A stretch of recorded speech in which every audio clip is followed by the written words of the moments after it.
Welcome to another wonderful episode of Third Shot Podcast. Whatever platform you're listening on, do us a huge favor and hit subscribe or follow. You can also check us out on our website, thirdshotpodcast.com. We're also on social media, Instagram, Facebook, as well as YouTube at Third Shot Podcast and on Twitter at Third Shot Pod. Thank you all so much for supporting us, and I hope you have your glasses full because we're going to kick this off with a cheers. Double shots. How you guys doing? Good. I'm drinking Nature's alcohol today. It's kombucha. Nice. Oh. Going Do you feel anything when you drink kombucha? Yes. Do you? Wait, what do you mean by feel something? The alcohol? Not too heavy. Do you feel a little, reaction, or is it just cooling you off? It's a nice drink. I feel like it helps with my digestion, but I also was drinking some earlier. Like I split the can with my lunch and I felt so full. And I think it's like because it's fermented. I don't know. Maybe it's just all psychological, but it's watermelon flavored. That we just top of my head. When I was in Hawaii, I drank kava. Ooh. Have either of you tried that before? Not drinking it, but I have. Would you have a brownie or something, or candy? I had a chocolate bar. You had a chocolate bar? Yeah. And did you feel anything? Well, it didn't really, and I found out afterwards. So we went to a kava bar. I had a drink, and it was after dinner, and I was told later on that you should probably drink or eat kava not after a meal. Do it on an empty stomach, and you'll have a bigger effect than on a full stomach. Okay, so maybe I'm just not in the know here, but what is kava? Well, it's a plant, right? And I think it's a Polynesian plant, and I might be naive, but I think it's 100% legal because we just went to a kava bar and they just said, "Hey, what do you want?" Right? And there's different types. Some of them are more of a kind of a relaxer. Right? It just helps you chill out and kind of get in the mood, that type of thing. And then there are some stimulant versions that kind of get you a little more energized and I think helps you focus a bit. So it does different things. It sort of sounds like something else that goes in brownies. Sort of, yeah. Which is also legal. Some places, I don't know if everywhere. Yeah, some places. Yeah. Speaking of legal, not legal. Okay. Where are you going with this? Well, I'm going with something that's very near and dear to my heart. Gambling. Okay. Ah. Oh, I know. Right. Okay. And the latest news is that, pickleball, you can start gambling on pickleball and actually make bets in 10 different states now.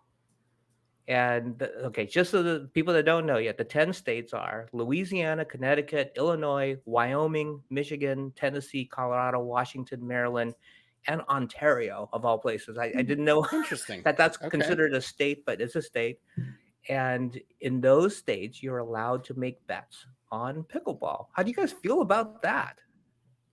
Interesting. Well, being from Vegas, I'm going to have to say, add it to the list. Although Nevada didn't make the list of where you can place these bets. Yeah, not yet. But I think it's going to be very close. I mean, you would think it would be, right? It's Vegas. Yeah. Everything happens in Vegas. Right. And it's really, the announcement came from, the PPA, right? The Professional Pickleball Association. They're making it legal. And I have mixed feelings about this. I love gambling, as the two of you know. I'll gamble on football, basketball, you name it. I will probably wager a bet on it somehow, some way. So the more I know about pickleball, I'll probably end up wagering on pickleball when it's legal for me to do that. But here's where I have a little bit of an issue. I think that pickleball will be very easily gamed or corrupted. You think so? I do, because it's very easy, first of all, sports that people don't get paid a lot. You can easily just, hey, I'll slip you a few $1,000s if you throw a game or, you throw a few points or that type of thing. That's what was happening in college sports for so long. especially college basketball, the betters were basically bribing the key players because Hmm. they could totally affect the game, and they weren't getting paid, so they're like, "Oh my gosh, $10,000, that's a lot of money. I'll take the $10,000 to like lose by or win by only 4 instead of winning by 10, right? Something like that. Maybe they're not throwing a match, but they're not winning as by as many points. So there's a little bit, and then there was the whole thing with referees being corrupt, and they were Mm. calling fouls or they were calling penalties on football teams to influence kind of the results of the game. And I think in pickleball, especially with the players that aren't getting paid a lot of money, now the top tier guys, they're not gonna jeopardize their reputation on this. But on a lower tier match that you don't really know too much about either player, and somebody gets offered 10 grand or something like that a match to kind of win by only 2 instead of 5, I could totally see that happening. Interesting. So, if this was happening, and I'm not very familiar with the college sports like Right. area of betting or even sports betting in general, but what did they do when they found out all of this corruption was happening? Like, is there something that they could implement from the beginning where it kind of avoids that corruption from happening? Well, in college, it's overseen by the NCAA. So if it gets caught, a team could get banned from bowl games or, stuff like that. Coaches, players Mm. can't play for a season or two, or maybe they can't play at all anymore in college if they find out that they were actually betting themselves on the Mm. sport. Even Major League Baseball, there's the famed Pete Rose, right? He was betting on baseball and he's banned from the Hall of Fame. He was, you know, the best player in the game for a long time. So, there's certain penalties. In pickleball, there's no NCAA overseeing it. So, that you can't get Right. banned or your team can't get banned for a certain amount of time. I think the penalty would be you just not allowed to play in the PPA anymore, Hmm. Yeah. I mean, right? Interesting. that is something to keep them on track and being honest and not taking bribes, hopefully, but if the bribe's big enough, I can totally see a player being like, well, you Yeah. know. I mean, it's got to be tempting, right? If you let's say I'm a professional player and I'm favored to win by 5 points, right? And I'm up, let's say it's a match to, 11. Let's say I'm up 10-3, 10-4. Well, what if I just start missing some serves, right? And Mhm. then I just net a few balls, but I'm still up 10-7, 10-8, and then I put it away and I win the game. I'm not jeopardizing, me winning. I'm still moving on in the tournament, but I didn't cover. So Oh, I see. I could totally see that easily happening. I guess, it's when you're betting against yourself, that's when it's really immoral. That's kind of where I draw the line. It's like, oh, I bet against myself and I just threw the match. But if you bet Right. for, if you just kind of bet, you still win, but not against the spread. I don't know. That's where it doesn't seem as Mhm. bad to me. But That is it's still, interesting bad, way. right? It's still Yeah. tainting the sport that we love. So I'm really mixed on this. Do you know if the PPA will receive any kickback from the sports betting? Like, do they get a portion of any of this? Because and then I can see how it'd be beneficial because then it's adding to the sport and what they can do with the funds. They can grow it aside from it like drawing in more attention, of course. I don't know. I have Hmm. not heard whether PPA, gets anything in return for allowing this or not. Hmm. But as this grows and is going to be available in all 50 states eventually, you could only imagine how much betting there's going to be on pickleball. I mean, it's the fastest growing sport. There's how many millions of people playing pickleball, watching pickleball now on mainstream television, YouTube, you name it. I could see this getting, pretty serious. I didn't realize this as I was doing a little research on this. Tennis had an issue with gambling. You can bet on tennis, and they had a whole little corruption thing going on in the tennis game for a while. And I didn't realize, but tennis is actually the fourth biggest sport to bet on in the country. Really, I Yeah, would not have guessed that. Really? yeah. That's interesting. Huh. According to the article I read, they are the Wow. fourth, most popular sport to bet on because I think it's easy to bet on. You can kind of figure out the winners easier. Greg, if I bet for myself, then you know that it's rigged. We're going to get you some lessons Accurate. from a teaching pro so that I can feel confident in betting on you. His name is Kevin Beeson. He's a return guest of ours. He was with us early on in the Third Shot Evolution, and we got such good response of the tips that he provided. We had to have Kevin back. So when we come back from break, we'll have Kevin Beeson, the teacher extraordinaire for the Engage Clinics. So come on back. Welcome back to Third Shot. Don't forget, check us out on YouTube, Instagram, Facebook at Third Shot Podcast, or on Twitter, we are at Third Shot Pod. Before the break, I said we have the teacher extraordinaire, Kevin Beeson, coming back on the show. Kevin, how you doing? I am great. Thanks for having me back on. We're so so much fun to excited be to with you have you guys. back. Thank you so much. So, as tradition, we got to take our toast to welcome you back to the show. Cheers. Oh, yeah. Cheers. Ooh, that looks like a good Cheers. drink. What do you got there, Kevin? Well, I am in Vegas, so it's got to be dark rum. Ooh, good choice.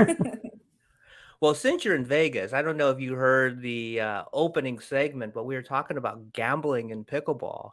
And, it's just announced that that is now allowed. Tell us, do you have any thoughts on how do you feel about gambling in pickleball?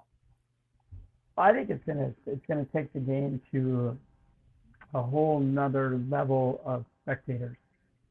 It's gonna take your everyday pickleball players are still gonna continue to watch pickleball, but now you're actually gonna get people that gamble, and they're gonna start to try to really figure out the game of pickleball. They may have some problems with it with the scoring. I heard the part about the potential players being paid off to throw matches and things like that.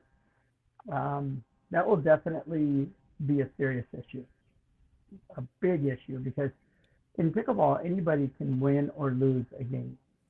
Okay, and when you're gambling, it may only be one game, and you could still win the bet. And so there's a lot of players out there that aren't in the top, let's say 8 players in professional pickleball, struggling to survive. And so the temptation is going to be there. Now, it doesn't mean they will do it, but the temptation will be there. The penalty, I think, will have to be strict. I mean, like a year ban. So they have gambling in tennis, and it's strict.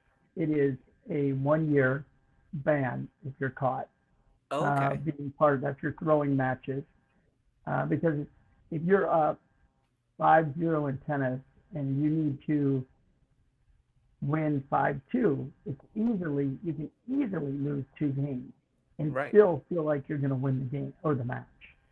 And so I think the penalty will have to be pretty tough. And hopefully it doesn't get to that point. I think it's going to be tempting for some players, though. Yeah. Yeah, for sure.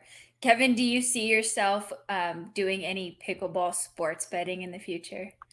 Yes. Yes. I've already Love looked. it. I was at the sports book here in Vegas, and I was looking to see if pickleball was on there. I'm not sure how they do the betting, like who's gonna win the coin flip, or it's gonna be like football. Who's gonna do this? Who's gonna do that? I just wanted to see what it was all about. But to be honest, yes, I can see myself betting on. In general, I like to bet on sports, and I love pickleball. So Yeah. And you know the game so well, so you could kind of see like matchups, like what teams could do better than other teams, or what player style will be better than against another player. I think you have some in-depth knowledge of that. that's going to be the tough part, though, is that because if I know the players, I don't want to go out and say, "Hey, Billy Joe Bob, I bet against you," right? Okay. Right. But knowing the players personally, a lot of them, it may make it a little bit easier. But I don't want to well, yeah, I want to win. I have to admit. So yeah, I could see myself doing it. Yeah. Yeah. So I was reading an article about it because I was interested as well, especially being in Vegas. And the available wagers that they said that they're going to have is match winners, correct match scores, and then total points. So right now the bets are actually a little bit on the slimmer side. So you've only got three to choose from. But I don't know if that you can do like a parlay of all three of those or different teams, but it's definitely going to be interesting. And Kevin, we're going to have you back on, I think, for some betting Yeah, strategy. betting. Yeah. Well, I don't know. After you threw out that word parlay, I'm like, oh, she's gambled before. Yeah, she's gambled before. There's a lot of people that are going to be listening to this going, what is parlay? Yeah, We that's know. true. Yeah, it'd be interesting though with the actual winners and the over under. That's going to be interesting. Over Right. under. Yeah. So that's Well, where you could possibly run into some. well, people Bridgie, we being- might have to have a segment every week. The betting corner, right? Bridgie's corner. Who she Pickleball. bet on Yeah. so she can lay her parlay bet of the week. Bridgie live from Vegas. Yeah, right. We can do it over South Point's just down the street. They got a studio in there. They got a radio do. studio in there. They do bets all the time. They have their own radio show. Oh, really? That would be fun.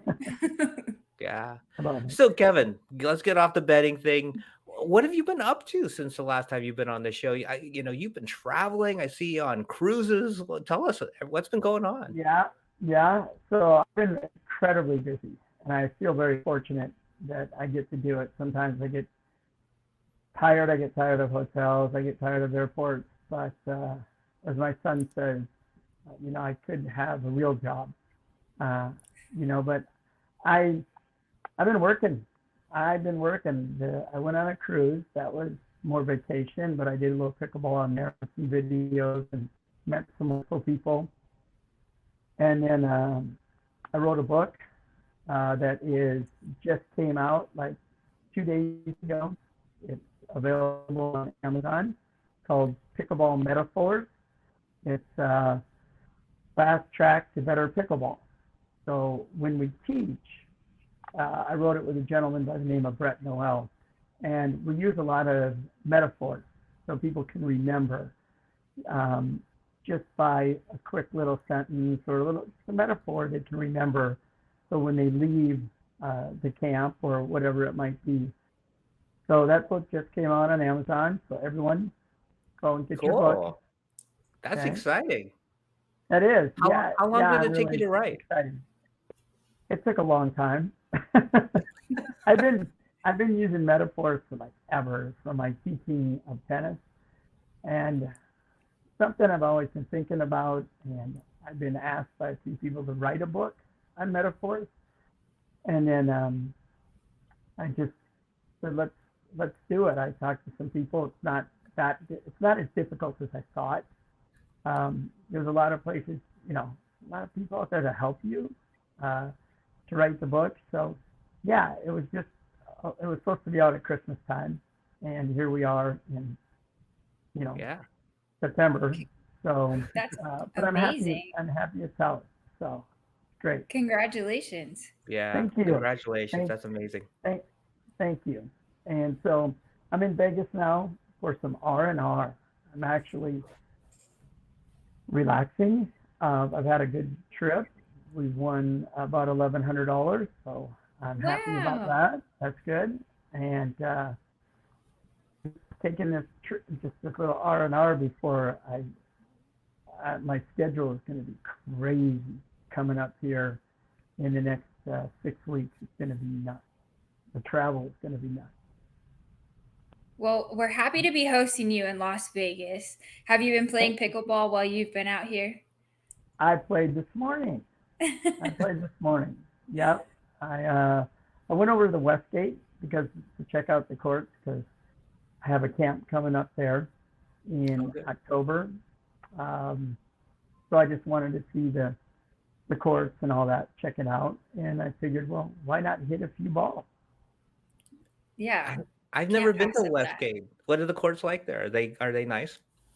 Yeah, they are. There's 8 courts. Um, and yeah, they're really nice. It gets really hot though. They're next to the building, so Oh, they can heat up quite a bit. But it's actually beautiful. It's wonderful. You're gonna have to go so check it out. so you have a book of metaphors. I want to know what's just give me one metaphor that you use in the book. Tease us what people can All right. expect in the book. So let's see. There's dancing in the dark. Okay, dancing in the dark is like when you're out there playing, but you really have no clue what you're doing. Okay, you don't have a clue what you're doing. You're playing doubles, but you're actually like playing singles because you don't know what your job is. So I call that dancing in the dark. Um, that's one of them. We've got uh, kiss the baby. That's when we're talking about the drop. When we're talking about a block volley, when you're playing against bangers, you want to take all the pace off the ball. I call that kiss the baby. So there's Oh, just I like that one. there's karate chop, high five. There's just a bunch of them. How fun. And Yeah. so in this book, along with the metaphors, do you give any advice on how to do that? So you're saying like kiss the baby, and then afterwards, do you share with us how we can better block bangers? You got it right there. Yep. We need that So book. it's We do kiss need the that book. baby. Yeah. So kiss the baby. Then there's we explain what kiss the baby is and how you do it. All right. Yeah. Well, we're going to dive even deeper into some tips that Kevin shares at his clinics, but we got to take a quick break. So when we come back from break, we are really going to get deep into how can all of us really level up our game. Bridgie and I, we may have a tournament coming up, so we Oh. may need some pointers here, Kevin. So anyway, when we come back, we'll have more Hey, with you Kevin know what? Beeson. I'm betting on you. I'm betting on you. All right. Yes, we That's got good. one bet. We got one person betting on us. Well, with your Come on. tips, yeah, with your tips, we're unbeatable. We're unbeatable, or at least we have a chance. That's true. All right, we'll be right back with Kevin Beeson. Thanks for sticking with us. We are back from break with Third Shot Podcast, and we have teaching extraordinaire Kevin Beeson for round 2 with our podcast. So, welcome back. We're happy to host you again, Kevin. Well, And thanks speaking of again. round 2, Oh, yes. here we go. Cheers. Cheers. Cheers. I love you guys. It's not like you need an excuse to drink in Vegas, but we'll give you one anyway. You got to come on the Right. show with us. So kissing the baby, right? You got, how to kind of dampen the blow when people are driving it at you. But the question I have about drops or drive, because when I'm sitting back there and I'm hitting my third shot, typically, I just never can decide, should I drive it and go for a fifth shot drop? Should I go for a third shot drop? What's your advice on that? Well, you got to look at what the shot that you're going to hit is dictated by what your opponent hit. Okay, and what they did they actually, if you're serving and they hit their return, did they do what they were supposed to do? Did they actually throw it in, and did they make it all the way to the party?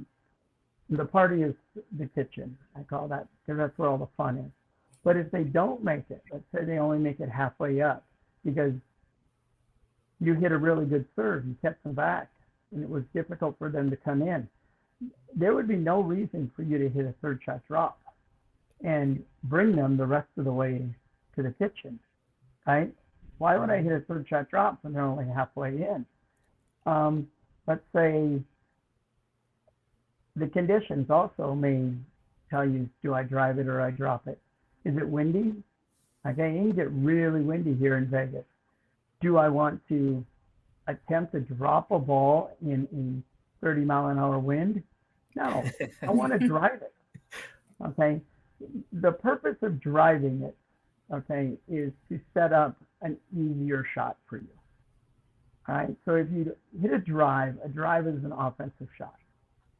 Unless you are an amazing dropper, a drop is a neutral shot. Okay.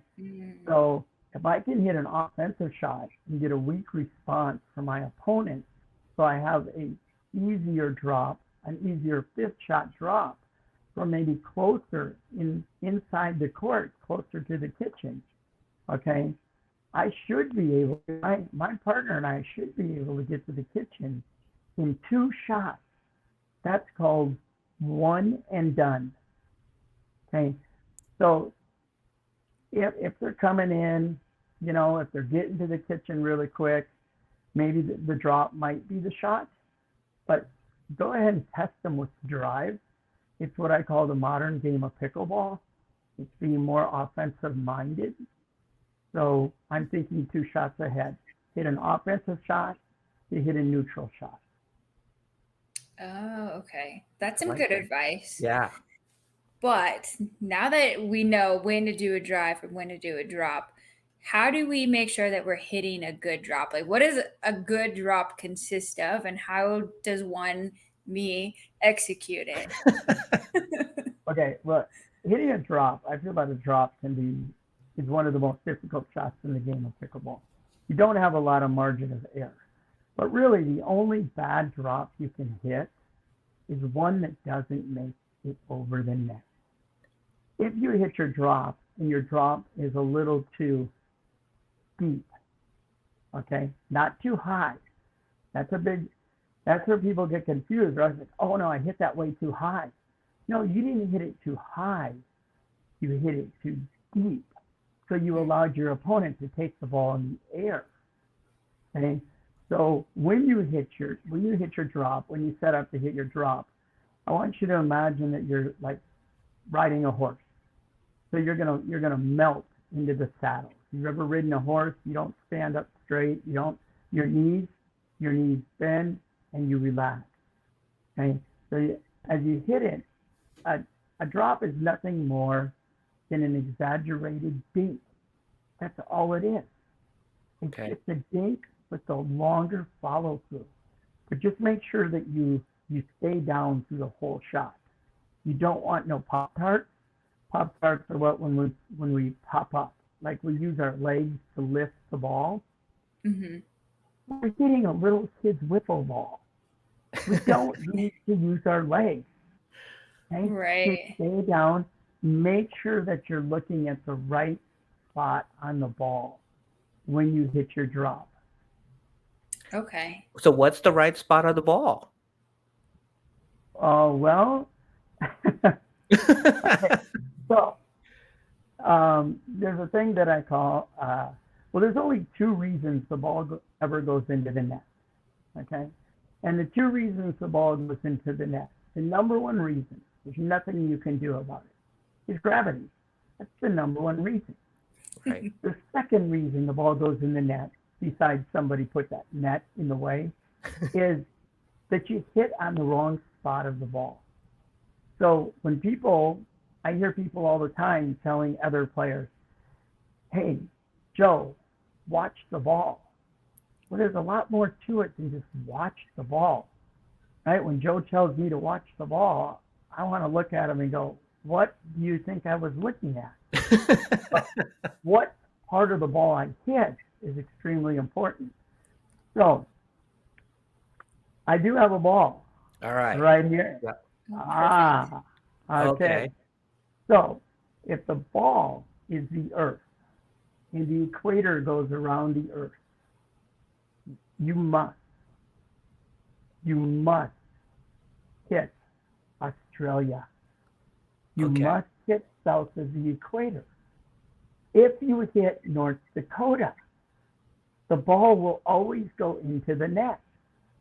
You're hitting So it. you need to make sure that when you're focusing on the ball, that you are looking at the bottom half of the ball, which would be south of the equator, which would be Australia. Okay. So next time you hit the ball in the net, I expect to hear you say to yourself, Australia. Well, next time I hit the ball in the net, I'm gonna go, I hate North Dakota. No, sorry, all listeners in North Dakota, I don't hate you. I just hate my shot. That's all.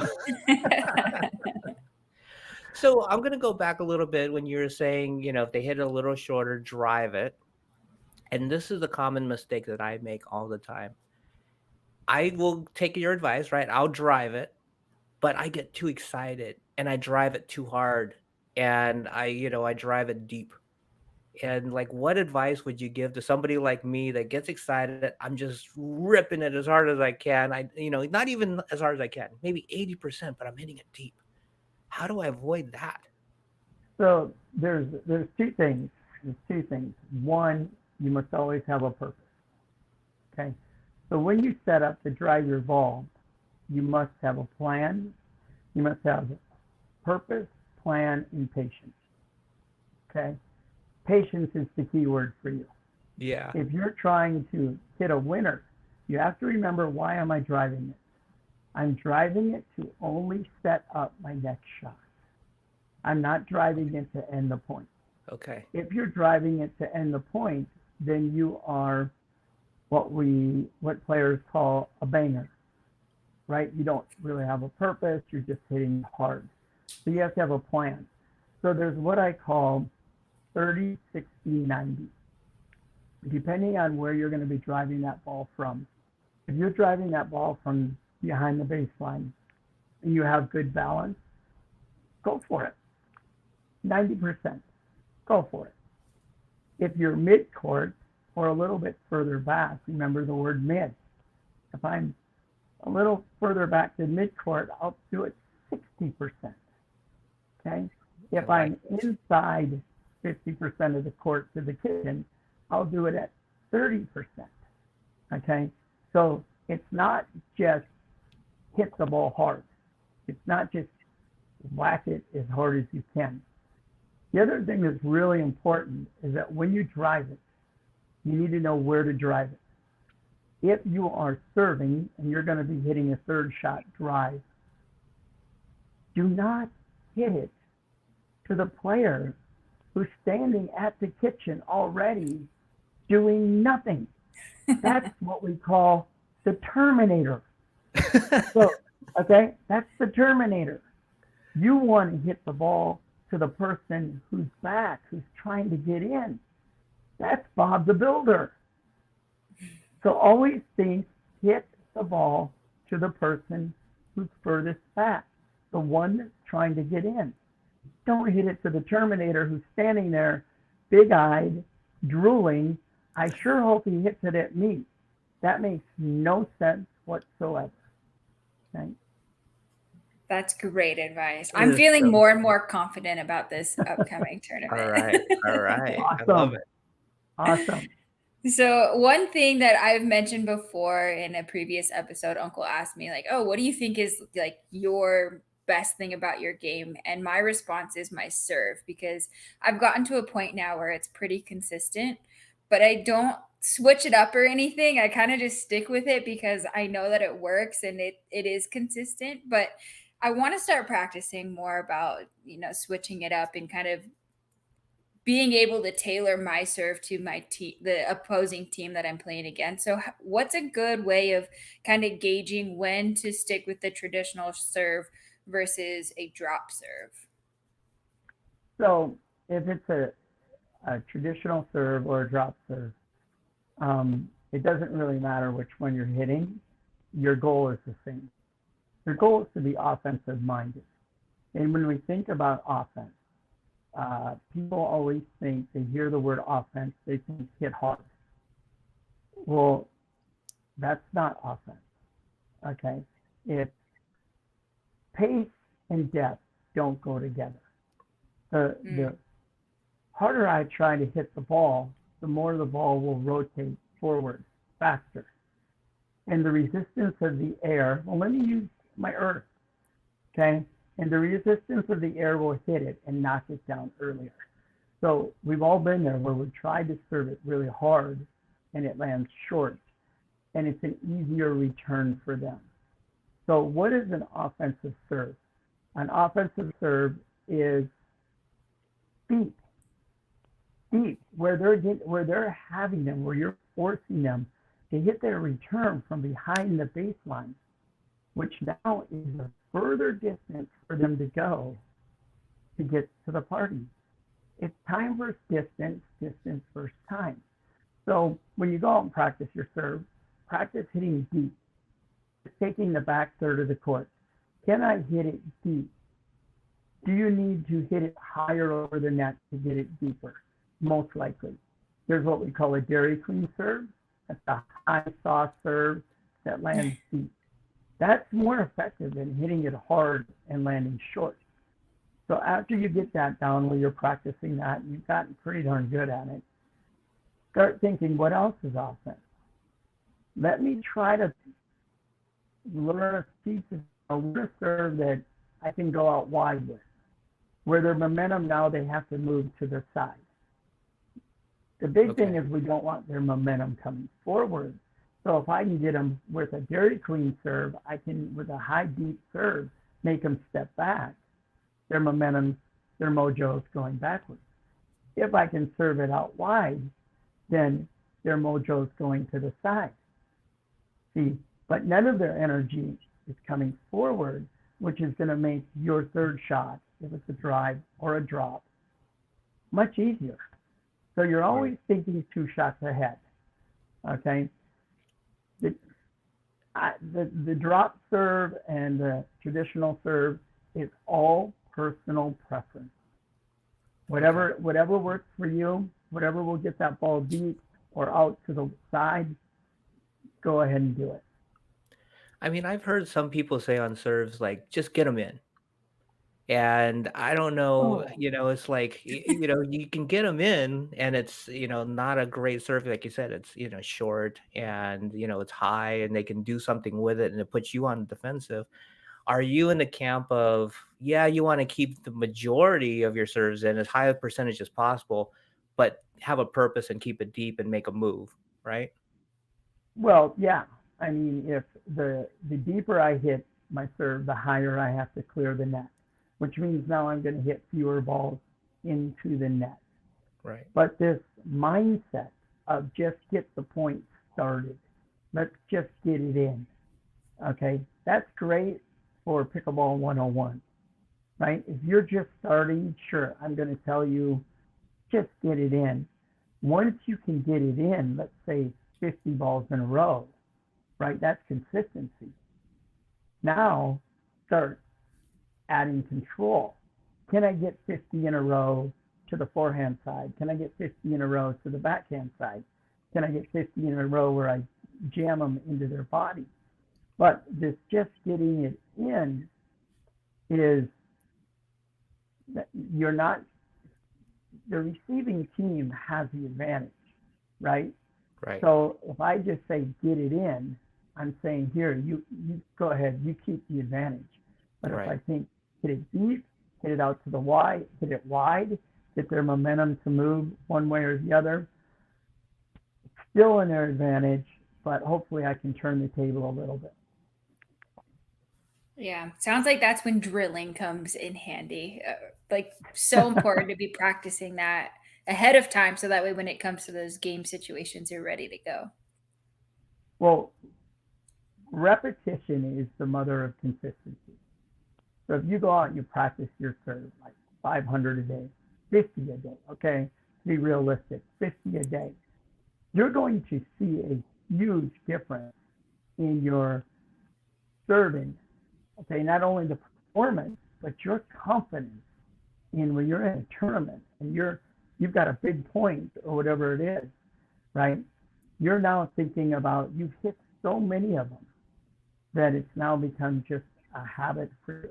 You don't even think about what the score is or what the referee says the score is, and because you've practiced so many. It's all about the process. So Kevin, I need a strategic advice from you because I've been playing a lot of doubles, and every once in a while, I'll play doubles with a partner that's not quite as good as I am, and the other team knows it, and they pick on that person. Like literally, like 90% of the shots goes to that person, and they just pick on that person. And I know I should probably be more aggressive in those situations and, kind of come across and, just kind of at least put a thought in their mind that they can't just abuse that partner, right?